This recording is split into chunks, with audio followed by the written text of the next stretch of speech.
खबर आपको दें कि तोशाखाना के नए रेफरेंस में 12:30 बजे अडियाला जेल पहुंचने वाली नैब टीम इस वक्त भी बानी पीटीआई और बुशरा बीबी से तफ्तीश कर रही है। तफसील जानते हैं, डॉनिस के नुमाइंदे ताहिर नसीर इस वक्त हमारे साथ मौजूद हैं। ताहिर, अपडेट कीजिएगा, मजीद क्या तफ्तीश सामने आई है?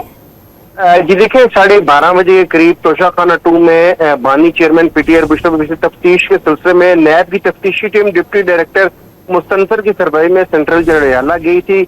नैब की टीम गेट नंबर 5 से सेंट्रल जेल अडियाला जो है वो रवाना हुई थी और अभी तक जो है वो तफ्तीश की जा रही है दोनों मियां बीवी से और उनसे गिफ्ट के मुताबिक मालूमात ली जा रही है।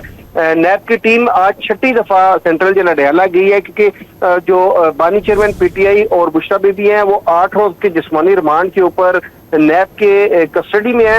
मुलजमान को तफ्तीशी पेशरफ रिपोर्ट के साथ 22 जुलाई को इत्तेहाब अदालत इस्लामाबाद में पेश किया जाना है और इसके ट्रायल जो सेंट्रल जेल में ही इस केस की समाअत होगी क्योंकि जेल नोटिफिकेशन जारी हुआ था और कल दोबारा जो है बानी चेयरमैन पीटीआई और इसके साथ बुशरा बीबी को सेंट्रल जेल अडियाला में इस्लामाबाद के इत्तेहाब अदालत के जज के सामने पेश किया जाएगा। जी, तफसील हमें अपडेट कर रहे थे हमारे नुमाइंदे ताहिर नसीर, आपका बहुत शुक्रिया।